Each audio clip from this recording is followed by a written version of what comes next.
right now, I want you to think about students that have given you a hard time.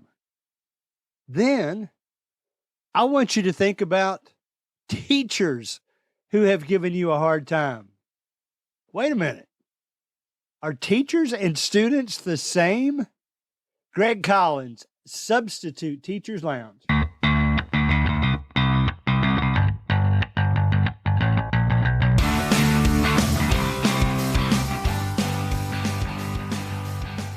All right. I want to first of all give a shout out to I listened somebody told me to listen to it. I should have listened to it before, but the group that I taught 2 years ago when they were in sixth grade for the entire year, it was COVID year, and the schools were allowed to hire full-time substitutes. So I taught them math for the whole year, and they had their eighth grade graduation just last month. I guess we're into July now. So it was actually in May, about May 23rd. And I went back and listened to it. And one of the students mentioned that one of their funniest days, whatever, was back when I was teaching them and we were all virtual at the time. Nobody was in the building other than me. And I got kicked out. We actually had an electricity spike in the school, and it was hilarious to hear them try to figure out how they could get me back in the meeting.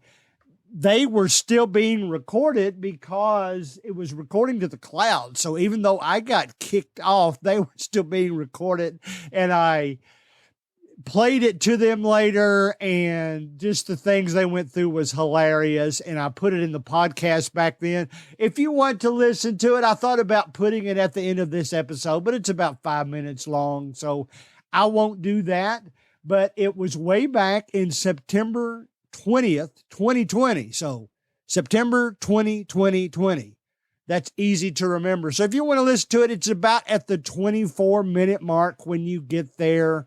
And it was a pretty funny thing. And thanks to Grace, in case she's listening to this, for giving me a shout out at her, her graduation speech. I think she was president of the Beta Club. So that was pretty cool. Now, I just got back from an Alaskan cruise, and it doesn't matter where I got back from, any area that you go to that you can observe people. I observed people for a week. Some of those days were just relaxation days. And it's kind of funny to see people from general areas, because if there was ever a place where you've got a group of people that represents more areas, more nationalities, it's on a cruise ship, because we met people from, I'm going to bet, maybe 10 different countries. And being in a hot tub or a swimming pool is conducive to having conversations with strangers. You've never had conversations there because everybody's in a good mood. They're there to vacation, but it made me make some observations and made me think about times when two teachers weren't really that different than students. And I'm going to tell you why just talking to random people on cruise ships did that for me. We did have one day where we talked to two gentlemen who were good friends, and one of them was a teacher, and we shared some stories, but we got to joking about how, probably the thing that you discipline students most for is talking in class when they should be listening. Well, guess what? If there was ever a thing that you could also accuse teachers of, it's that.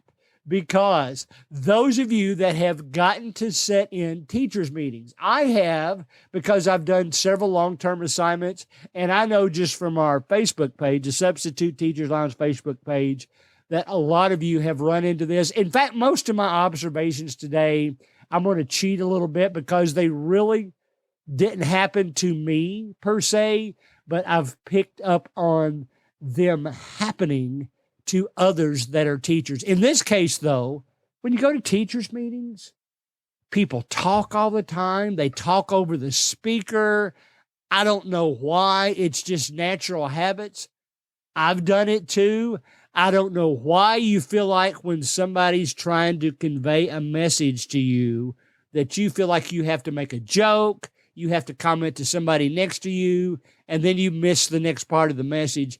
For some reason, you think what you have to say is more important than what they have to say.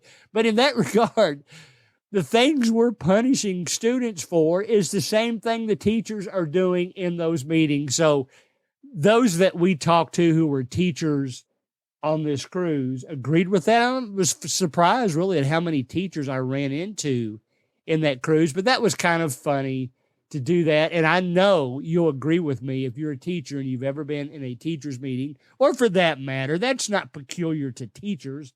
Every meeting that I've ever been in my life, regardless of when I was in accounting, when I was planning something socially, everybody thinks that it's okay to talk over somebody, to interrupt somebody, and we do that all the time. So the thing we're sometimes punishing students for, we're guilty of too. Let's just make that a point. Now let's talk about when students think they're better than other students. That's happened our whole lives. We'll eventually talk about teachers too. Think about your students in your class that think they're better for whatever reason. Let me go back to my cruise ship for a moment.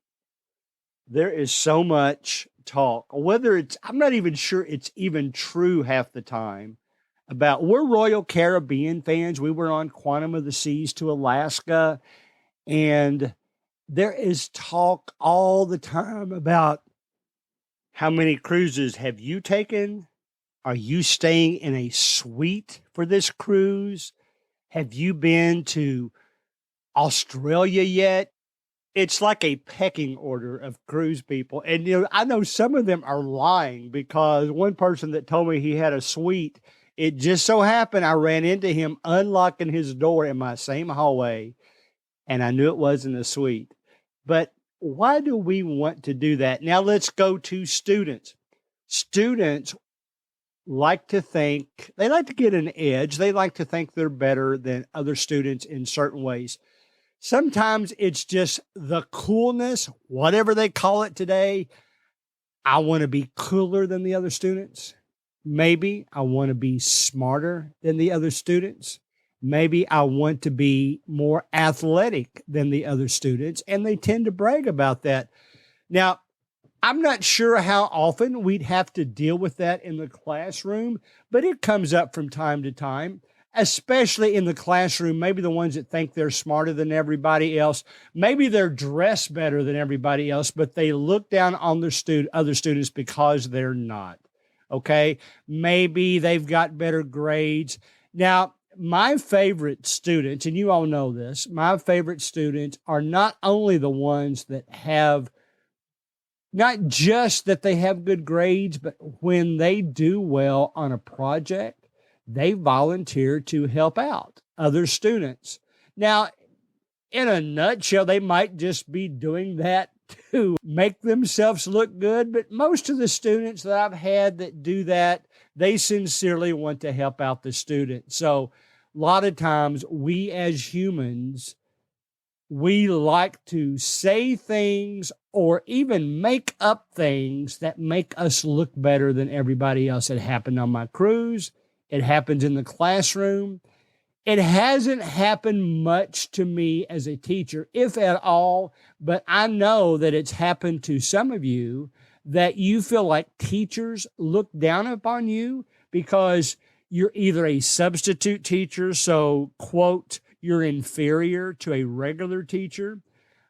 Now, granted, the full-time teacher has much more responsibility, I'll just say it like this, is much more important to that school than the substitute, because substitutes come in and out.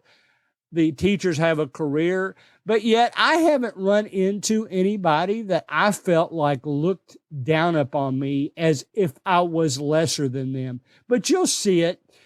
I probably have seen it some teacher to teacher more so than teacher to substitute teacher.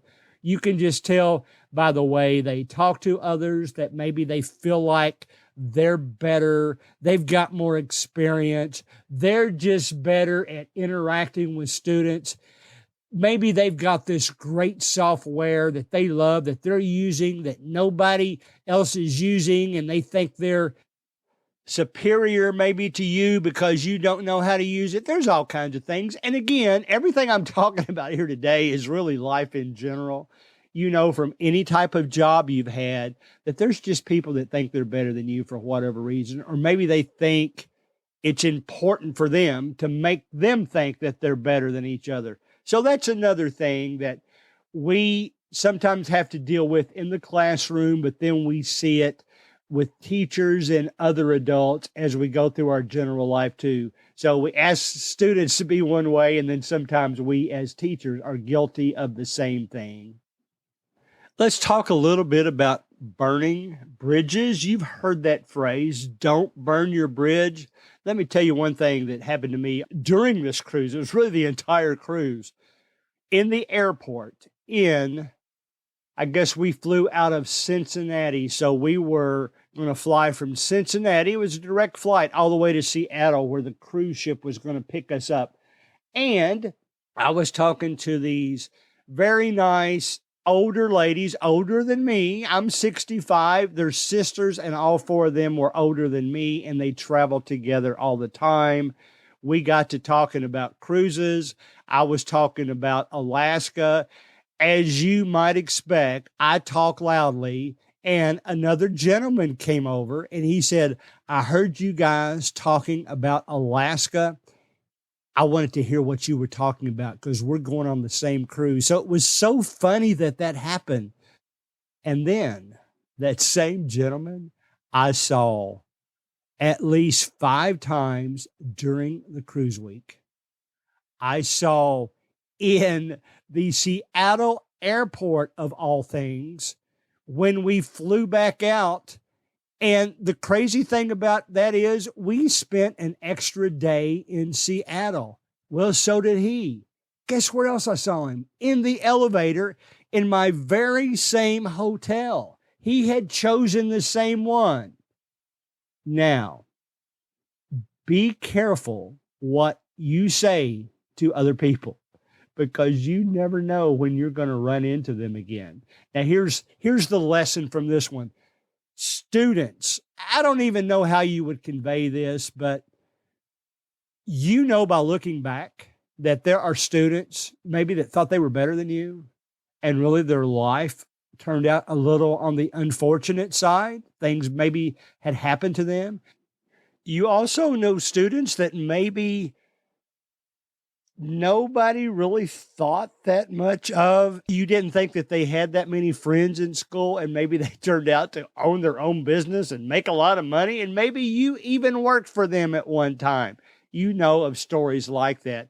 And I'm not sure you can say much to students in that regard, because you don't know who they're going to run into later in life. You could tell them your stories, but sometimes we have to be careful about what we say when we're substitute teaching, whatever, because you don't want to burn bridges. You don't want to make another teacher upset. You don't want to make them upset, period. But a lot of times that would come back to haunt you. Maybe in the future, it would have been nice if you had been nice to that person, because maybe now they're the principal of a school that you want to sub at. Maybe they're the head of a department that you want to sub in. Maybe they're a specific teacher that you want to sub for. And if you've burned your bridge, if you've made them upset about something in the past, maybe they don't want you to sub for them. So I hate to say it this simply, but be nice to everybody. Treat everybody as an opportunity, because someday they may very well be an opportunity. Just like this gentleman that I ran into, I could kind of tell. I know the flight down there, he was flying first class. He saw me, and I know that I shouldn't say it like that. I'm guilty myself now, but I could kind of tell maybe that when he saw me later, he might have thought he was better than me. I was joking around with him later, and I hope I didn't make him mad now that I've said all this. But when we got to the Seattle airport to come back home, the lines were just massive. And the security line was about an hour and a half away. We got there in plenty of time, but we took the time about a year ago to become TSA pre-certified, pre-checked, so that we could go to a specific line and not wait in the normal line. So we did that. And I knew he'd be on the same flight as me because he was flying back to the same city. And sure enough, we got to our seats about 90 minutes before he did.